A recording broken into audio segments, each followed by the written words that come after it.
Hello मेरे प्यारे प्यारे स्टूडेंट्स, आपका स्वागत है मेरे YouTube channel Jagdamba English classes पर।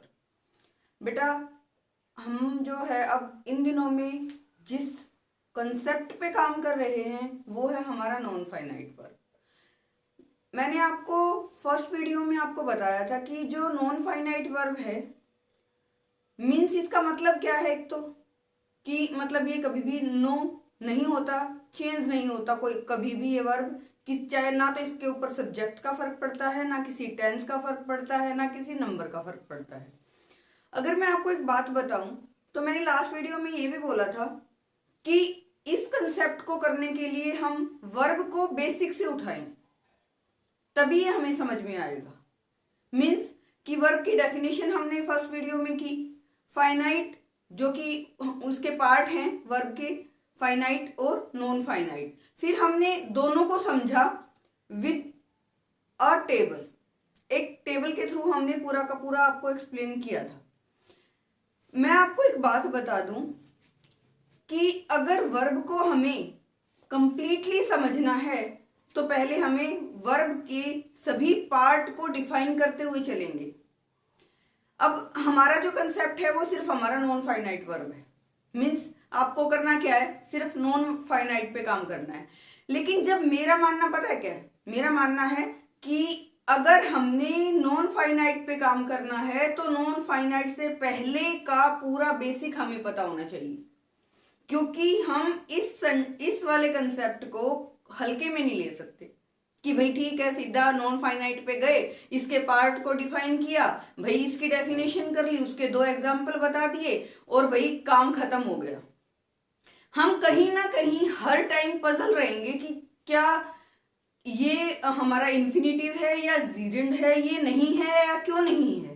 तो उसको करने से पहले हम जो नॉन फाइनाइट का से पहले एक पार्ट है वर्ब का, फाइनाइट वर्ब, आज उसको कंप्लीट करते हैं। फाइनाइट वर्ब की डेफिनेशन और उसका मीनिंग कंप्लीटली मैंने फर्स्ट पार्ट में आपको समझा दिया है। आज हम फाइनाइट वर्ब के ही पार्ट्स को डिफाइन करेंगे। ये हमारे तीन पार्ट हैं, इंट्रांजिटिव वर्ब, ट्रांजिटिव वर्ब और लिंकिंग वर्ब। मैंने आपको वर्बली बताया था, लेकिन आज मैं इन तीनों को एक्सप्लेन कर रही हूं। और वो क्यों कर रही हूं, रीजन पूछो।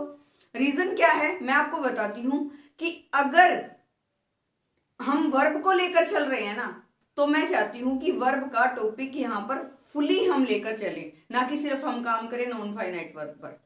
आज का जो कंसेप्ट है वो फाइनाइट वर्ब के पार्ट पर है, जो कि हमारी वर्ब का फर्स्ट पार्ट है, और फर्स्ट पार्ट के ही पार्ट है हमारे ट्रांजिटिव वर्ब, इंट्रांजिटिव और लिंकिंग वर्ब। ये जो वीडियो है, ये वीडियो उन बच्चों के लिए भी बहुत ज्यादा बेनिफिशियल है जिनको ये नहीं पता कि ट्रांजिटिव वर्ब क्या होती है, इंट्रांजिटिव वर्ब क्या होती है। मीन्स जो 6th क्लास के बच्चे हैं, 5th क्लास के बच्चे हैं, ये वीडियो उनके लिए भी बहुत ही बेनिफिशियल रहेगी।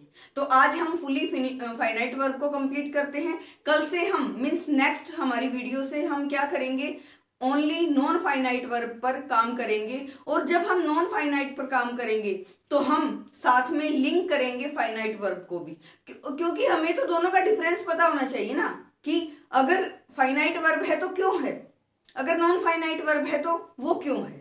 तो हमें फाइनाइट वर्ब के पार्ट्स का या उसके हर एक सेंटेंस का ही मीनिंग नहीं पता होगा तो हम कैसे कर पाएंगे, हम नहीं कर पाएंगे। हम किसी सेंटेंस में बता नहीं पाएंगे कि यहाँ फाइनाइट वर्ब लगी हुई है, यहाँ पर नॉन फाइनाइट वर्ब लगी हुई है। तो हम चलिए स्टार्ट करते हैं हमारा फाइनाइट वर्ब। आज कंप्लीट करते हैं फाइनाइट वर्ब की डेफिनेशन, और उसके एग्जाम्पल हम फर्स्ट पार्ट में डाल चुके हैं। आज ओनली उस फाइनाइट वर्ब के पार्ट करते हैं, तीनों के तीनों। तो सभी बच्चे बिल्कुल ध्यान से सुने, क्योंकि अगर ये आपने नहीं सीखा तो आगे का कंसेप्ट आपको समझ में नहीं आएगा। ओके, चलिए स्टार्ट करते हैं। फर्स्ट ऑफ ऑल तो मैंने बोला कि जो ट्रांजिटिव और इंट्रांजिटिव और लिंकिंग वर्ब है, ये किसके पार्ट हैं, हमारे फाइनाइट वर्ब के पार्ट है। भाई किसके पार्ट हैं, फाइनाइट वर्ब के पार्ट है। ये तीनों पार्ट ही आज हम डिफाइन कर रहे हैं। मैंने आपको बोला कि फाइनाइट वर्ब का एक पार्ट है, एक टाइप है हमारा transitive verb. Means transitive verb क्या होती है, अगर मैं हिंदी में आपको बोलूं ना तो ये होती है सकर्मक क्रिया। देखो भाई, सकर्मक क्रिया, मैं साथ में को भी लेकर चल रही हूँ। बाइलिंगुअल हम दोनों पढ़ रहे हैं, इंग्लिश में भी और हिंदी में भी, क्योंकि कई बच्चे जो है हिंदी में अगर उनको बात समझ में ना आए तो वो इंग्लिश में अच्छे से समझ नहीं पाते। तो मैं अगर ट्रांजिटिव वर्ब का हिंदी में बोलूं कि सकर्मक क्रिया, सकर्मक क्रिया क्या होती है पहले तो मैं हिंदी में बता देती हूँ। से साथ में कर्म, जिसके साथ में कर्म काम करे, मीन्स ऑब्जेक्ट काम करे। जिस क्रिया के अंदर, जिस काम के अंदर इफेक्ट पड़ता है कर्म का उसके कर्ता पे, वो होती है हमारी सकर्मक यानी कि ट्रांजिटिव वर्ब। यानी कि जो भी हमने एक्शन किया है, सब्जेक्ट ने जो भी काम किया है, उसका इफेक्ट अगर ऑब्जेक्ट पर पड़ता है तो इट मीन्स क्या है, वो ट्रांजिटिव वर्ब है। क्या है वो? ट्रांजिटिव वर्ब है। ये तो बात हुई हमारी हिंदी की। अब मैं आपको इसकी डेफिनेशन इंग्लिश में बता रही हूं। It is used with an object as noun और pronoun that affected by the action of the person, या फिर यहां पर बोल दें सब्जेक्ट। देखिए भाई, जो भी काम ये यूज किया जाता है किसके साथ? ऑब्जेक्ट के साथ। ऑब्जेक्ट हमारा क्या होता है? कर्म, अगर हिंदी में बोले, और सब्जेक्ट होता है हमारा कर्ता, यानी कि करने वाला।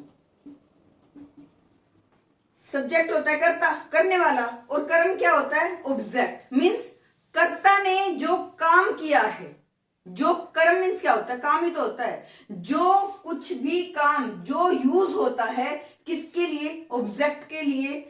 वो हमारा नाउन के लिए भी हो सकता है, क्योंकि हमारा सब्जेक्ट कौन हो सकता है? वो नाउन भी हो सकता है, प्रोनाउन भी हो सकता है, और उसका affected by the action of the person. उस पर्सन ने जो भी काम किया है, एक्शन किया है, वो अफेक्ट करता है किसके ऊपर? ऑब्जेक्ट के ऊपर। तो वो हमारा क्या है? Transitive verb. तो एग्जाम्पल देख लेते हैं। फर्स्ट ऑफ ऑल तो एग्जाम्पल से और आपको समझ में आ जाएगा। I admire your courage. Your करेज क्या है? हमारा ऑब्जेक्ट है। अब आप लोग क्या बोलते हो? एडमायर हमारी वर्ब है, एडमायर किया। अब जो हमारी वर्ब ने प्रभाव किस पे डाला? ऑब्जेक्ट पर। क्यों? आई एडमायर, मैं एडमायर करता हूं, प्रशंसा करता हूं, योर करेज, तुम्हारे साहस की। आई बात समझ में? मैं एडमायर, प्रशंसा करता हूं, किसकी? तुम्हारे करेज की, तुम्हारे साहस की। तो क्या इस ऑब्जेक्ट पे इफेक्ट हुआ या नहीं हुआ? हुआ है ना, तो दैट्स कॉल्ड ट्रांजिटिव वर्ब। फिर आगे देखिए, शी लव्स एनिमल, वह प्यार करती है। हमारी वर्ब क्या है?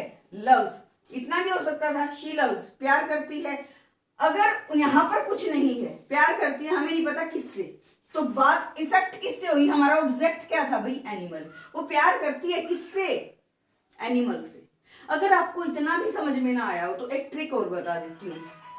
एक ट्रिक क्या होगी आपकी, कि हमारी जो ट्रांजिटिव वर्ब है वो लेकर चलती है दो वर्ड को। किसको? दो वर्ड को। एक तो वट को और एक होम को। एक वट को और एक होम को। अगर मैं फर्स्ट एग्जांपल में आपको बताऊं कि आई एडमायर होम, मैं प्रशंसा करती हूं, किसकी? योर करेज, तुम्हारी। तुम क्वेश्चन बनाओ, शी लव्स होम, वह प्यार करती है किसे? होम। तो क्या आ गया? एनिमल को। आया ना एनिमल? तो ये हमारा क्या है? अगर हमें और भी समझ में ना आया हो तो हम वट और होम का यूज करके हमारी जो है वर्ब को फाइंड आउट कर सकते हैं कि ये ट्रांजिटिव है या इंट्रांजिटिव है। I hope you are understand. Then next, आपको शायद ये ट्रांजिटिव वर्ब बहुत अच्छे से समझ में आ गई होगी। अगर नहीं भी आई है, एक बार दोबारा से सुन लो, उसके बाद और अच्छे से समझ में आ जाएगी। वीडियो को दोबारा भी सुन लिया करो भाई। फिर बात करें इंट्रांजिटिव, यानी कि अकर्मक क्रिया। मतलब नहीं है कर्म, जिसमें कर्म पर प्रभाव ना पड़े, वो हमारी अकर्मक क्रिया होती है। सकर्मक, जिसका कर्म पर प्रभाव पड़े, वो हमारी सकर्मक क्रिया होती है। आई बात समझ में? ये तो थी बात हमारी हिंदी की। अब इसी को हम in the definition of English में देख लेते हैं भाई। Finite verb that does not need an object. देखिए भाई, यहां पर इस वाली क्रिया को किसकी जरूरत नहीं होती? ऑब्जेक्ट मीन्स कर्म की जरूरत नहीं होती। सब्जेक्ट कर्ता, ऑब्जेक्ट कर्म। मीन्स ऑब्जेक्ट की जरूरत नहीं होती। क्यों जरूरत नहीं होती, किस लिए जरूरत नहीं होती? To make a complete sentence. एक सेंटेंस को कंप्लीट बनाने में उसको ऑब्जेक्ट की जरूरत नहीं होती। अगर मैं इसके एग्जाम्पल बताऊं तो क्राई रोना, लाफ हंसना, टॉक बातें करना, वर्क काम करना। ये हमारी जितनी भी 3-4 लिखी है और एसेट्रा, इससे भी और भी हैं। रोना, हंसना, बातें करना, काम करना आदि हमारी क्या है? इंट्रांजिटिव मीन्स अकर्मक क्रिया है। क्राई आ जाए किसी भी सेंटेंस के अंदर, क्राई आ जाए, लाफ आ जाए, टाक आ जाए, वर्क आ जाए, वो हमारी क्या है भाई? इंट्रांजिटिव वर्ब है। अगर मैं इसका एग्जाम्पल आपको बताऊं, the baby was crying, the baby was crying. वैसे तो मैंने आपको यहां बता दिया है कि क्राई आया तो क्या है? क्या है भाई? इंट्रांजिटिव वर्ब है। बट अगर यहाँ पे मैं आपको वट और हुम लगा के और बता देती हूँ, the baby was crying, the baby was crying, रो रहा था। क्यों? नहीं पता ना, तो क्यों आया ना, वट और होम नहीं आया ना। वाइट का तो मतलब एक रीजन हो गया ना, उससे वो पूरा रीजन पूछेंगे बाद में। लेकिन क्या इफेक्ट इसका ऑब्जेक्ट पे पड़ा? नहीं पड़ा भाई। फिर है दे टॉक, वे बातें करते थे, करते थे। क्यों? वट या होम का कोई भी इफेक्ट हुआ इसके ऊपर? नहीं हुआ। इट मीन्स ये क्या है? हमारे इंट्रांजिटिव वर्ब हैं भाई। दोनों की ट्रिक को मैंने, दोनों ही वर्ब जो ट्रांजिटिव और इंट्रांजिटिव वर्ब हैं, दोनों को ही मैंने ट्रिक से भी बताया है और आपको with the definition of transitive और इंट्रांजिटिव बाइलिंगुअल बताया है, हिंदी में भी और इंग्लिश में भी। आई होप दोनों के दोनों आपको समझ में आ गए होंगे। अब तीसरी बात करें, हमारा आता है लिंकिंग वर्ब। लिंकिंग वर्ब को अगर हिंदी में बोलें तो जोड़ने वाली क्रिया। मीन्स किसी ना किसी को किसी के साथ जोड़ना पड़ेगा तभी भाई वो क्रिया काम करेगी। मीन्स एक का दूसरे के ऊपर प्लस में करके काम करेगा। मीन्स अगर एक नहीं है तो दूसरे का हमें पता नहीं कि भाई क्या है ये। ठीक है, तो लिंकिंग जो वर्ब होती हैं सभी हमारी बी की फॉर्म होती हैं, बी फॉर्म काम करती है। Is, am, are, was, were, have, जो हमारी 13 की 13 फॉर्म होती है वो हमारी बी की फॉर्म होती है। और वो वर्ब काम करती हैं, कैसे काम करती हैं? वो एक कनेक्शन बिठाती हैं सब्जेक्ट में और उसके जो फर्दर उसने एक्शन किया है उसमें।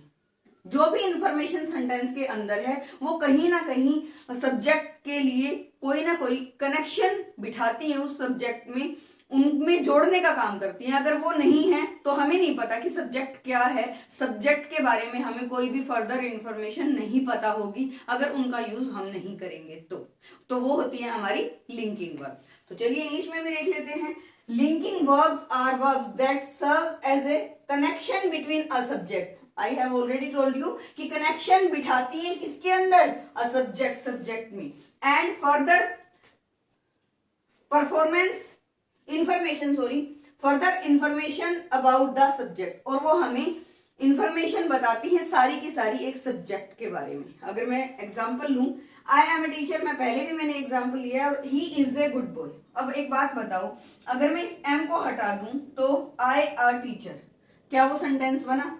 लेकिन इस एम ने इस पूरे के पूरे सेंटेंस को जोड़ दिया है, जोड़ने का काम किया, तब पूरा सेंटेंस हमें एक परफेक्ट मीनिंग दे रहा है। ही इज, इसको मैं यहाँ पर ये भी तो बी की फॉर्म है, इसको हटा दूं, a good boy, he a good boy. नहीं भाई, सेंटेंस मीनिंगफुल नहीं हुआ। इसमें इज ने इस पूरे के पूरे सेंटेंस को आपस में जोड़ के रखा है। हमारे सब्जेक्ट जो ही है उसके बारे में बताया कि अच्छा लड़का है। यहाँ पर सब्जेक्ट आई के बारे में बताया है कि वो क्या है, कि टीचर है।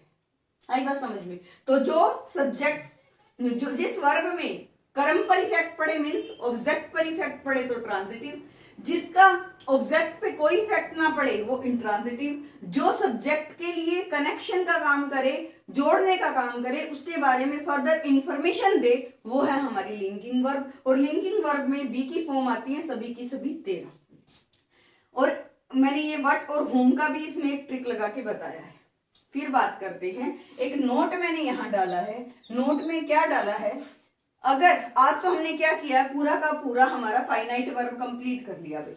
और दूसरा इसका जो पार्ट था वो क्या है, हेल्पिंग वर्ब। वो तो हमारी according to tense, according to हम हर एक सेंटेंस के अकॉर्डिंग उनको खुद ही कर लेते हैं, उनको यहाँ डिफाइन करने की जरूरत आई थिंक नहीं पड़ेगी। तो आज जो है जितना भी हमने कंसेप्ट किया है ये फुली डिपेंड है हमारे आने वाले जो भी कंसेप्ट है उसके लिए। अगर हमें ये नहीं आया तो हम अगला कंसेप्ट नहीं कर पाएंगे, मीन्स नॉन फाइनाइट वर्ब हम नहीं कर पाएंगे। तो हमें कंप्लीट नॉन फाइनाइट को जानने के लिए हमें बेसिक नॉलेज होनी चाहिए नाउन की, प्रोनाउन की, वर्ब की, एडजेक्टिव की, एडवर्ब की, प्रेपोजिशन की, इंटरजेक्शन की और कंजक्शन की। भाई नाउन क्या होता है, all naming things are called noun. सभी जिनके भी नाम भगवान ने लिख दिए हैं, धरती पे जो कुछ भी उतारा है, जिसका नाम दे दिया है वो हमारा नाउन है। फिर बात करें प्रोनाउन की, नाउन की रिपीटिशन को रोकने के लिए कुछ वर्ड दिए हैं, उनको हम प्रोनाउन बोलते हैं। फिर बात करें वर्ब की, एक्शन डूइंग वर्क जितने भी हैं, वो जितने भी वर्ड हैं जो एक्शन काम को दिखाएं वो हमारे क्या हैं, वर्ब हैं। और वर्ब का हमने ये टॉपिक चल रहा है वो बेसिक हमने आज कंप्लीट कर लिया है। कल से नॉन फाइनाइट वर्ब हमारा स्टार्ट हो जाएगा, मींस अगली वीडियो से। एडजेक्टिव जो नाउन और प्रोनाउन को क्वालिफाई कर जाए वो क्या है, एडजेक्टिव। एडवर्ब जो हमारे एडजेक्टिव और नाउन प्रोनाउन और खुद एडवर्ब को भी क्वालिफाई कर दे वो है हमारे एडवर्ब, मतलब इसको हिंदी में बोलते हैं क्रिया विशेषण। Preposition means noun, preposition pre, पहले पोजीशन, अपनी पोजीशन को लेते हैं किसके लिए, नाउन को जोड़ने के लिए, नाउन की पूरी स्थिति को दिखाने के लिए। वो क्या होते हैं, नाउन और प्रोनाउन की स्थिति को दिखाने के लिए हम प्रेपोजिशन वर्ड यूज करते हैं। इंटरजेक्शन जितनी भी हमारी सडन फीलिंग होती है वो हमारे क्या होते हैं, interjection, hurray we have won the match, तो एकदम से सडन हमारी फीलिंग आई। कंजक्शन हमारे जोड़ने वाले शब्द होते हैं, एक सेंटेंस को दूसरे सेंटेंस से जोड़ने का काम करते हैं, वो कंजक्शन कहलाते हैं। तो इतना बेसिक कंसेप्ट आपको पता होना चाहिए, तभी आप लोग हमारे नॉन फाइनाइट जो हमारा कंसेप्ट है उसको अच्छे से समझ पाओगे। आई होप आपने ये समझ लिया होगा। फिर है हमारा फाइनाइट वर्ब को मैं एक छोटे से टेबल के थ्रू आज आपको और भी क्लियर कर देती हूँ, पूरा का पूरा कंसेप्ट आपको समझ में आ जाएगा। हमारी जो फाइनाइट वर्ब है उसके ऊपर पर्सन का भी इफेक्ट पड़ता है, टेंस का भी इफेक्ट पड़ता है, नंबर का भी इफेक्ट पड़ता है और वर्ब्स का भी इफेक्ट पड़ता है। पर्सन मीन्स हमारे फर्स्ट पर्सन, सेकंड पर्सन और थर्ड पर्सन। आई बात समझ में, फर्स्ट पर्सन सिंगुलर है तो वर्ब भी क्या लगेगी, सिंगुलर। अगर हमारे फर्स्ट पर्सन प्लूरल है तो वर्ब भी हमारी क्या सी लगती है, प्लूरल। टेंस इज हमारे प्रेजेंट, पास्ट, फ्यूचर, 3 टेंस है, उनका भी हमारी फाइनाइट वर्ब पर बहुत इफेक्ट पड़ता है, वो भी उसके अकॉर्डिंग चेंज होते रहते हैं। नंबर सिंगुलर प्लूरल, आपने नंबर को तो पता ही है कि चेंज द नंबर बोलते हैं ना, तो नंबर सिंगुलर और प्लूरल दोनों नंबर का हमारे फाइनाइट वर्ब पर इफेक्ट पड़ता है। वर्ब का भी हमारे उस पर भी इफेक्ट पड़ता है, वो हमारी कौन सी वर्ब है, फर्स्ट है, सेकंड है, थर्ड है, फोर्थ है या फिफ्थ है, हमारे सब्जेक्ट के अकॉर्डिंग वो भी चेंज होती जाती हैं, टेंस के अकॉर्डिंग चेंज होती जाती हैं। तो ये हमारा सारा का सारा कंसेप्ट है फाइनाइट वर्ब के लिए कि जो हमारे टेंस के अकॉर्डिंग भी चेंज हो जाते हैं और वो हमारे नंबर के अकॉर्डिंग भी और हमारे पर्सन के अकॉर्डिंग भी।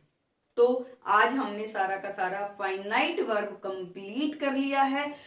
आई होप कि आपको सभी जो मैं काम करवा रही हूँ वो आपको अच्छे से समझ में आ रहा होगा, और जो आपकी लाइकिंग है वो मुझे मोटिवेट करती हैं आपके लिए और ज़्यादा वीडियो बनाने के लिए। तो प्लीज़ लाइक करते रहिए, शेयर करते रहिए और सब्सक्राइब करना ना भूलें, क्योंकि अगर आप लोग सब्सक्राइब नहीं करोगे तो मेरे आने वाली वीडियोस को आप नहीं देख पाओगे। तो please keep subscribe, like and share करना तो भूलना ही नहीं। Okay, thank you so much.